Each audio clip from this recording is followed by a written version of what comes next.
Денес моја соговорничка е токму сексуална работничка, која што ќе ни открие што всушност значи декриминализирањето на оваа професија, ќе не воведе во предизвиците со кои што се соочуваат сексуалните работнички и ќе ни открие некои детали од нејзиниот приватен живот како сексуална работничка. Кога почна да се занимаваш со сексуалната работа?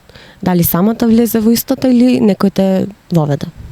Леле, со сексуална работа, свесно, значи, кога говориме, сум влезена негдека на свој 19 години заедно со своја пријателка, а иначе несвесно, да кажам, тоа било и порано, негдека на 16-17 години, каде што несвесно сум ги правела работите, тоест за некакви добра сум нудела сексуални услуги, но на 19 години веќе влегувам свесно, самоволно и доброволно, без никаква присила и без никој да ме воведе, без никој да ме повлече во сето тоа.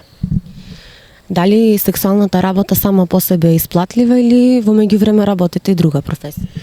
Допред некои си 5-6 години, примарна работа ми беше сексуалната работа, но од пред 5 години можам да кажам дека сексуалната работа ми е секундарна работа, не ми е примарна работа, значи имам и друга работа која што ја работам попратно. Кои се најчестите предизвици со кои што се соочуваат сексуалните работници?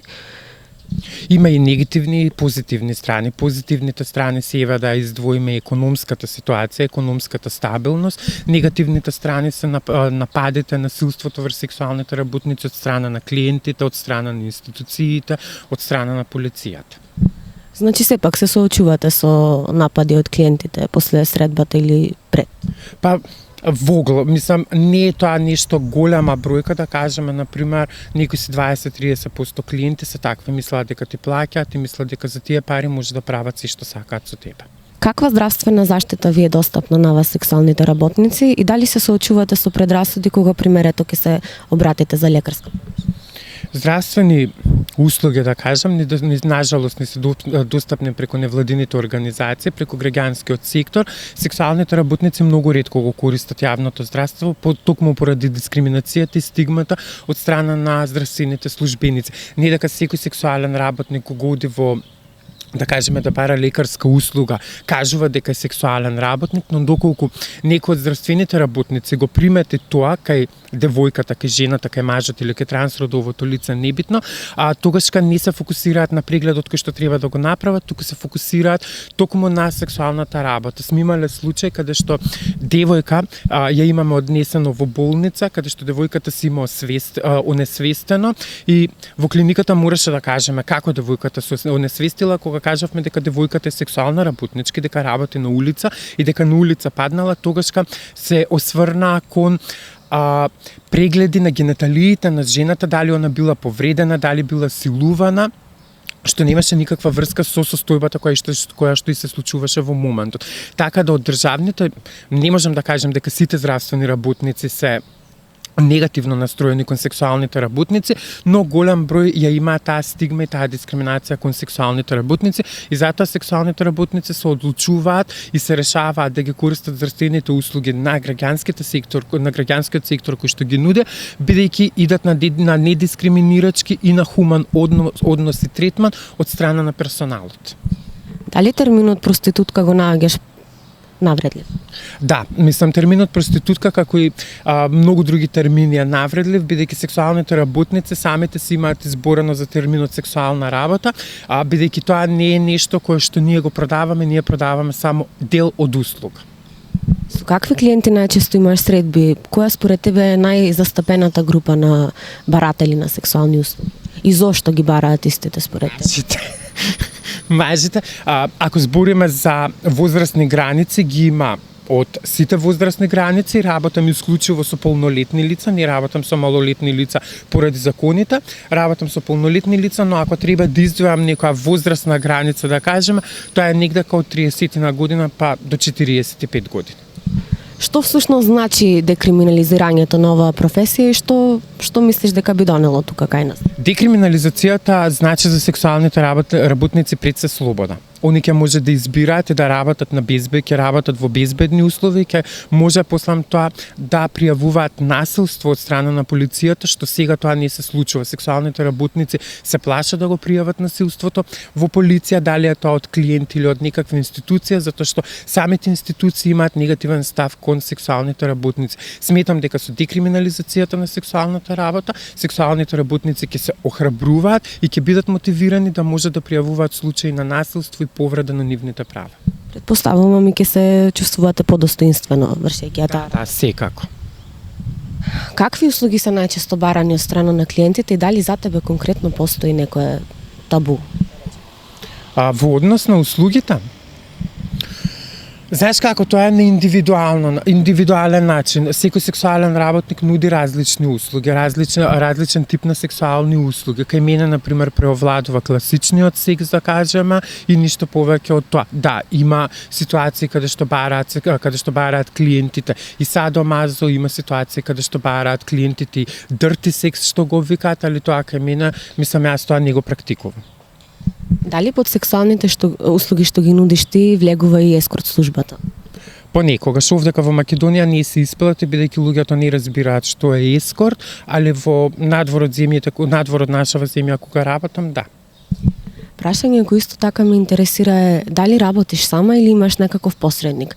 Како луѓето доаѓаат до твојот контакт? Дали имате некаков оглас во кој што ги нудите вашите услуги или Од кога сум почната, како што кажав, сум влезена сама, доброволно и секогаш работам сама, никогаш сум немала посредник или пак да бидам во група со сексуални работници заедно да работиме.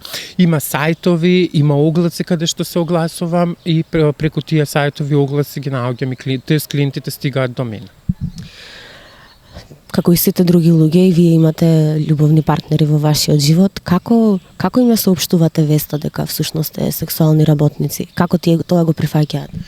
Пак ќе кажам, тоа е индивидуално, секој човек вакво каже, го имаш, кај нас е тешко во Македонија да се прифати партнерот да биде сексуален работник, пошто сепак се смета дека тоа е неморална работа, недостижна работа, тука ги ставаат жените дека се неморални, вакво каже го дека оди се присилени во сето тоа. Имам врска, тоест имам партнер со кој што живеам 5 години, знае што работам и како работам. На почетокот не му пречеше, но после тоа почна да му пречи и со обемот на работа кој што го имам, примарната работа која што ја работам, не ми дава толку да можам да ја работам сега сексуалната работа како што сум ја работела пред 6 години. Постојат ли се уште сексуални работнички кои што ете тука ги нудат нивните услуги или дигитализацијата го има тоа променето? Не, има две сцени, постојат во Скопје, да кажам, постојат две сцени, едната сцена е отворена сцена, каде што сме сега во моментот, на улиците на МТВ телевизија и позади МТВ телевизија, и постои затворена сцена каде што сексуалните работници своите услуги ги нудат во апартмани, сопствени станови или хотели. Колку отприлика трае една средба и колку чини истата, ако можеш да ни споделиш со нас? Зависи од клиентот, може да трае 5 минути, може да трае 50 минути, може да трае час и пол, и сето тоа пак е на индивидуален начин. Цените се движат од 1000 денари па нагоре. Со актуелната законска регулатива, ти како сексуален работник, давател на таа услуга, се соочуваш со кривична или парична пријава? Искрено не се соочувам ниту со едното, ниту со другото, бидејќи сексуалните услуги ги нудам во затворен круг, значи законот вели, немаме ние одредена законска рамка која што ги опфаќа сексуалните работници. Во прекршочниот закон во член 191 стои: тој што се оддава на проституција, може на јавно или отворено место може да биде казнет со парична казна од 600 до 800 евра, или пак ако издава или овозможува простор за сексуални услуги, исто ќе биде казнет. Во кривичниот законник стои дека тие кои што посредуваат, врбуваат или зимаат дел од заработката на сексуалните работници, они ќе бидат казнети со затворска казна. Ниту во едниот, ниту во другиот случај не ме опфаќа. Сексуалните услуги, како што кажав, ги нудам во затворен круг, ги нудам сама, и така да дојде полиција не може да ми направи ништо, бидејќи нема никаков основ за сето тоа. Дали твоја познаничка или ето ти си се соочила со употреба на полициска сила и каков одговор добивате при жалба во МВД? Искрено, директно се немам соочено со полициска сила за дека сум сексуална работничка, си имам соочено со полиција во однос на други работи, каде што имам поднесено жалба, каде што имам поднесено приговор до внатрешна контрола, имам поднесено приговори до народниот правобранител, каде што внатрешната контрола после моето поднесување на приговор, после месец дена, без да ме повика да дадам исказ, ми дава одговор дека они не увиделе дека се повредени моите права и така да полицијата, тоест Министерството за внатрешни работи најчесто порано можам да кажам нажалост ги злоупотребуваше сексуалните работници, каде што и на отворена сцена и на затворена сцена доаѓа ги бара услугите од сексуалните работници, при тоа без да сакаат да платат и при тоа заканувајќи се, тоест употребувајќи ја својата службена должност, злоупотребувајќи ја својата службена должност со покажување на легитимација и со заканување дека ако не добијат сексуална услуга може да бидат однесени во полициска станица или да бидат притворени. Но денеска праксата покажува дека е нешто сменето, не во големи мери, но во мали мери е променет тој однос на полицијата према сексуалните работници. Исто како што кажав претходно, сексуалните работници ден денеска, нажалост, не се охрабрени да отидат да пријават било какво насилство во полиција, бидејќи односот од страна на полицијата е што барате вие сте камењарки, па вие не треба таму да работите, поубаво да земете метла да чистите на улица, отколку да нудите сексуални услуги, или пак ако го пријават случајот, најчесто тој случај завршува во фиока и никогаш нема разрешница. Дали кај нас постојат облици на присилна проституција? Дали сте запознаена со таков случај? Искрено и реално допред можам да кажам допред 6 години, 7 години во западниот регион на државата наша, да кажем Тетово, Гостивар, Кичево, Охрид, Струга, постоеше таа присилна сексуална работа каде што странски државјанки доаѓаа, работаа во земјата и беа заклучувани и се однесуваа нехумано кон нив. Но во последните 6 години тоа сето е променето и моментално можам да кажам дека работиме ние со доброволна сексуална работа, секогаш кога имаме случаеви на присилна сексуална работа, реагираме до институциите дека тоа треба да се реши, дека сексуалните работници треба сами да избират, не треба да бидат внесени во таа работа присилно. Од кои организации најчесто добивате поддршка? Каков тип на организации ви се приклучуваат во борбата за декриминализирање на оваа професија кај нас?